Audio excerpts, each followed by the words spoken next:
cukup besar ini, jadi perlu kegotong royongan terus mungkin selama beberapa hari. Ya, karena terendam, kemudian juga ada penurunan sistem imun banyak ya. Menteri Lingkungan Hidup Hanif Faisal bersama Wali Kota Denpasar dan Kadis LHK Provinsi Bali turut membantu proses bersih-bersih di Pasar Kumbasari. Selain itu, aksi bersih-bersih ini juga melibatkan pegawai dari sejumlah instansi hingga para pelajar sekolah yang ada di Kota Denpasar. Menteri Hanif bilang proses pembersihan harus segera dirampungkan agar ekonomi masyarakat kembali pulih. Selain aksi bersih-bersih, Menteri LH juga menyerahkan bantuan berupa 350 paket sembako untuk para pedagang dan warga sekitar pasar yang terdampak banjir.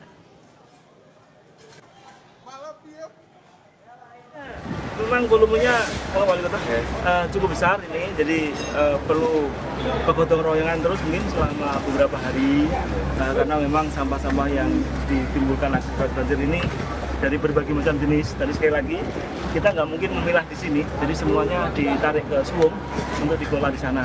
Ini yang penting segera kita bersihkan sehingga aktivitas ekonomi berjalan, kemudian juga diplomasi luar negeri kita juga lebih ringan kalau ini sudah mulai aktivitas. 46 orang mengungsi di Banjar Kesambi, Kesiman, Kertalangu, Denpasar pasca banjir. Di antaranya terdapat 1 warga lansia dan 9 anak. Warga mengungsi karena rumah tempat tinggalnya hancur diterjang banjir. Saat ini kondisi pengungsian sudah mendapatkan berbagai bantuan seperti sembako, matras, dan keperluan sekolah anak. Menurut rencana, sore nanti pengungsi yang ada di posko ini akan pindah ke rumah saudara atau sewa indekos untuk mempersiapkan anak-anak yang mulai sekolah besok. Pengungsi di posko Banjar Kesambi, Kesiman, Kertalangu, Denpasar menjalani pemeriksaan kesehatan Minggu pagi sebelum meninggalkan pengungsian. Dokter dari Puskesmas dan Perhimpunan Dokter Spesialis Penyakit Dalam Cabang Bali memeriksa 46 pengungsi. Sejumlah pengungsi mengeluhkan batuk pilek dan gatal-gatal. Tak hanya pemberian obat-obatan, pemeriksaan juga meliputi pemeriksaan tekanan darah dan pemeriksaan fisik mengantisipasi penyakit pasca banjir.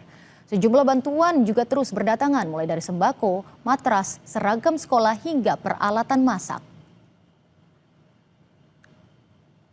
Memang lebih aware pada transmisi penyakit pasca bencana, dalam hal ini banjir ya. Jadi kami berusaha untuk melakukan screening terhadap penyakit-penyakit yang biasanya terjadi.